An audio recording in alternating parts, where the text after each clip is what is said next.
Pessoal, então vamos começar aqui com as perguntas. A Andréa Costa da Silva, que é da cidade de Cunhaporã, pergunta.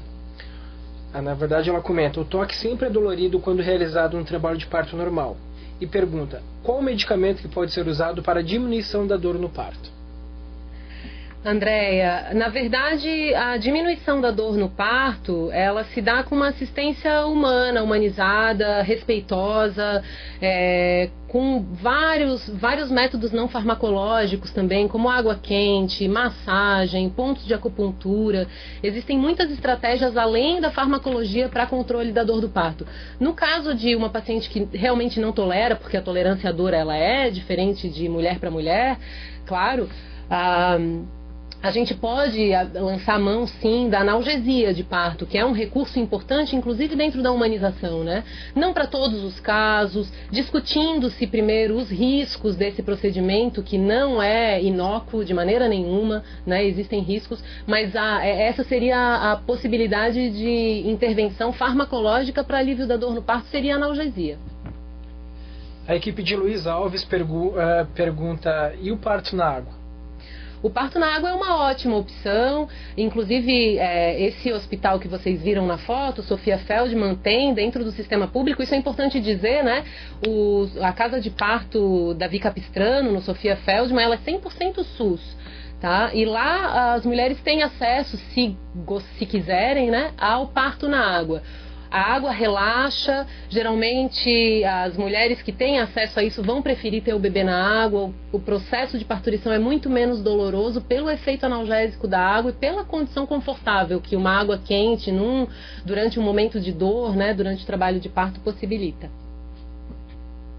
A equipe 1 e 2 da cidade Modelo pergunta: os 68 casos a cada 100 mil de óbitos que ocorreram são situações em que todos foram feitas cesarianas? Não, eu preciso explicar melhor isso, né? A mortalidade materna no Brasil, ela tem 3 principais causas: hipertensão, decorrente de hipertensão prévia ou hipertensão que se desenvolveu na gestação, infecção e hemorragia. O que eu quis falar, né, quando estava me referindo à taxa de cesariana e a sua relação com a mortalidade materna, é que, sendo a cesariana um procedimento cirúrgico de grande porte, em que as taxas de infecção e sangramento são maiores do que o parto normal, a gente automaticamente pode fazer essa relação. A Fernanda pergunta: a lei número 11.108 sobre acompanhante vale em todos os hospitais, até os particulares? Vale em todos os hospitais, todas as mulheres têm que ter acesso a essa informação, isso é algo que tem que estar fixado em todas as unidades de saúde. Todas as mulheres têm direito a acompanhante, se num hospital privado. E aí o que a gente faz, né? Como a gente orienta um casal que chega numa maternidade privada e não se permite a presença de acompanhante durante o trabalho de parto? Eu oriento ligar para a ouvidoria do SUS, ou inclusive prestar uma queixa, porque essa é uma lei e deve ser garantida a todas as parturientes. A equipe de Treviso ali postou um vídeo sobre a Gisele Bündchen, que teve o parto em casa, na água, uma reportagem do Fantástico. Muito obrigado pela contribuição, Treviso, é isso mesmo. As webs, elas são 2 vias, vindo e indo, né? É interessante, pessoal de Treviso, então, vocês comentarem, né? Recentemente, essa questão da humanização do parto tomou uma abrangência muito grande, sendo que o Fantástico veiculou a imagem de um casal que autorizou, né, que o seu parto fosse filmado. Não sei se todo mundo viu isso. E esse vídeo ele foi acessado milhares de vezes na internet, e o Fantástico mostrou esse vídeo e um dos médicos que foi à televisão defender o parto domiciliar, ele foi de certa forma perseguido por um conselho, né, de medicina. E isso gerou uma comoção, né, e uma manifestação de todo o Brasil. Não sei se vocês viram a reportagem seguinte, em que houve marchas pelo país todo em defesa do parto humanizado e pela liberdade da mulher escolher o local onde ela quer ter seu parto. Seja em casa, que é algo que está cada vez mais acontecendo e que, infelizmente, ainda é restrito a uma elite, né? que pode pagar por isso, mas a gente espera que em breve a gente possa ter acesso a isso, inclusive no Sistema Único de Saúde, por que não? Né, que equipes de saúde da família que queiram atender parto domiciliar, e aqui eu estou falando algo a Alana, não existe nada ainda, pelo menos nunca vi nada a respeito disso, mas por que não? A possibilidade de ter seu parto em casa, a possibilidade de escolher uma casa de parto, ou a possibilidade de ir para um hospital, mas ser bem atendida, conforme mandam as evidências científicas e conforme manda também o bom senso com relação ao respeito à mulher e à sua integridade física e psicológica. A Andréa Costa pergunta: é preferível o uso da ocitocina com aceleração do parto ou o não uso, que pode levar a um trabalho de parto prolongado?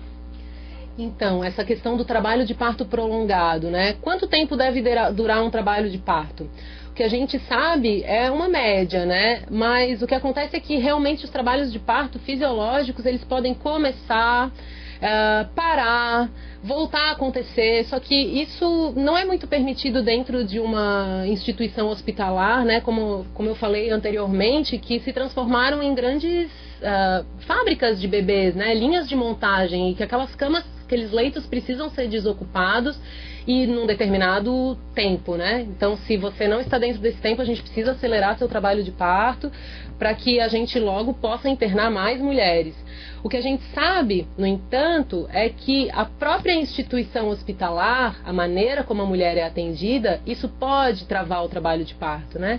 A ocitocina é um hormônio liberado em condições boas, em condições em que a mulher se sente segura, em que ela não se sente observada, em que a luz não é muito forte. E essas são todas as questões que a gente não consegue resolver dentro do hospital, né? Onde geralmente a mulher é entrevistada por 5, 6 antes de chegar na sala de parto, onde tem um holofote gigantesco em cima dela, nas salas, né? Nas salas de pré-parto. Então esses ambientes, eles não são muito favoráveis para o bom desenrolar de um trabalho de parto. Se a gente atende parto dessa forma, com a luz fraca, respeitando um silêncio, oferecendo condições adequadas para a mulher parir, geralmente esse trabalho de parto vai evoluir de maneira normal. Unidade de Treviso pergunta: o número de cesarianas costumava ser alto porque os médicos e os hospitais recebiam mais. Agora as mulheres querem mais comodidade. É isso mesmo? Essa questão da cesariana é algo bem complexo. Acho que a gente poderia ter uma web para discutir só isso, né? Mas, de maneira geral, eu acho que tem algumas coisas relacionadas, né? A mulher quer ir para o médico, é mais confortável. A mulher no sistema privado, ela quer porque talvez não busque informações suficientes, porque ela é... Na verdade, os estudos hoje mostram que as mulheres querem parto normal. Se a gente entrevista as mulheres antes do pré-natal, elas querem parto normal. Elas sabem das vantagens de recuperação, do aleitamento materno, conhecem, sabem que uma cesariana é uma cirurgia grande, que vai deixá-la incapacitada, vai gerar dificuldade para amamentar seu bebê depois do parto, tem medo de uma cesariana, mas ao mesmo tempo ela também tem medo desse sistema hospitalar, desse sistema, dessa assistência ao parto que a gente acabou de descrever aqui, né? Elas têm medo do sofrimento, elas já escutaram outras mulheres relatando, né, desse sofrimento que o parto normal pode gerar, se atendido dessa forma. Então eu acho que a gente precisa começar a discutir peraí, o parto normal pode ser atendido sim de outra forma. A questão do aumento do número de cesarianas no sistema público, né, já é uma questão um pouco diferente. Eu acho que o médico obstetra, ele não é mais formado para atender o parto normal, completamente normal. Diante de qualquer dúvida, diante de qualquer dificuldade, a gente já não tenta mais o parto normal, já encaminha a mulher para uma cesariana, porque falta formação também. Cada vez mais aqueles médicos de antigamente que atendiam parto normal estão se aposentando e cada vez mais a cultura da cesariana se estabelece dentro, inclusive, dos hospitais públicos. Existe aí também um medo da judicialização da medicina, existe muito medo do processo. Vocês imaginam que o nascimento é um momento tão fisiológico em que toda a expectativa é que a gente possa dar conta desse processo, mas acaba muitas vezes intervindo e colocando tecnologia em algo que poderia ser absolutamente normal. e tem muito medo de que algo possa dar errado, e tem medo de processos também. Então, eu acho que é um tema bem complexo para a gente sanar aqui, mas espero ter podido responder a tua pergunta. A equipe de Canoinhas pergunta onde procurar o direito de alguém para participar do parto quando for negado, e onde pode ser feitas denúncias psicológicas durante o parto. Eu não tenho ao certo definida essa pergunta. Existe uma pesquisadora aqui na UFSC, na saúde pública, a pesquisa dela é a violência obstétrica, ela chama Lígia Moreira Sena. E eu posso passar isso depois para a equipe do Telesaúde, para repassar para vocês esse espaço que ela tem para ouvir essas denúncias, né? É claro que é uma pesquisa, mas eu acredito que, em primeiro lugar, ouvidoria do SUS, Ministério Público e as delegacias de violência contra a mulher. Eu sei que recentemente uma mulher que relatou ter sofrido sim violência psicológica durante o parto ligou para uma delegacia aqui em Florianópolis, e o que ela recebeu de resposta foi que nós ainda não estamos preparados para receber esse tipo de denúncia. Quem sabe, se começar a surgir denúncias, eles se preparem e saibam dar um encaminhamento para isso. Mas com certeza essas questões elas têm que ser investigadas na unidade. A mulher que chega em casa com um bebê saudável e bem, ela geralmente esquece que ela ouviu coisas do tipo, que foram objeto daquela pesquisa que eu mostrei para vocês. Não grita porque senão seu bebê vai nascer surdo. Na hora de fazer não doeu, que parece coisa, né, que se ouvia antigamente, mas as mulheres continuam ouvindo isso em alguns lugares, e esse tipo de maus tratos, eles têm que receber vazão de alguma maneira. Isso deve ser denunciado com certeza, para que não aconteça com mais ninguém. Sobre a questão dos acompanhantes, a equipe de Marema pergunta se a presença do pai é válida também nos casos de cesárea, e a equipe de Luiz Alves questiona se, no caso de gestantes de alto risco, quando foi diagnosticado que o bebê não tem a calota cefálica e nem o osso nasal, se também é permitido o acompanhante na hora do parto. A lei do acompanhante vale para todas as unidades que assistem parto, privadas e públicas, e vale também para todas as situações, tanto para gestações de baixo risco quanto para gestações de alto risco, tanto no ambiente de pré-parto quanto no ambiente cirúrgico. A equipe de Luiz Alves pergunta se todos os hospitais de Santa Catarina fazem parto na água por opção do gestante. Infelizmente não. Quem sabe no futuro isso possa acontecer. Em Santa Catarina, no sistema público, eu não tenho notícia de nenhuma maternidade que atenda parto na água. Infelizmente, ainda não. A equipe de Lontras pergunta: a epistomia é um procedimento bastante questionado.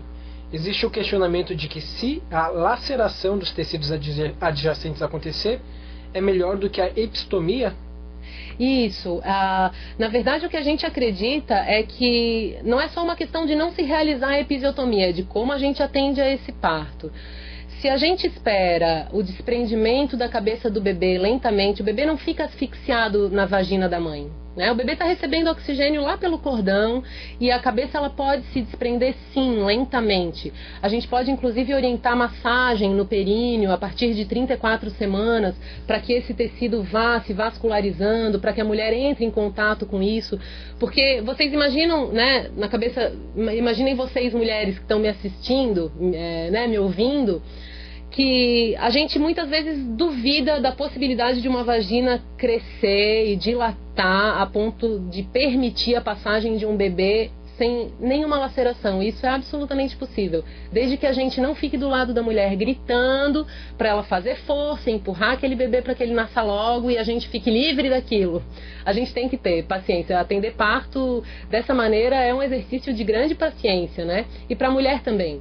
Então, se desde o pré-natal ela é orientada que o parto pode ser dessa maneira, que ela pode ficar tranquila e empurrar o seu bebê devagarinho quando sentir vontade somente, e não sob a orientação das outras pessoas, muito pouco provavelmente o nascimento desse bebê vai provocar uma laceração grave.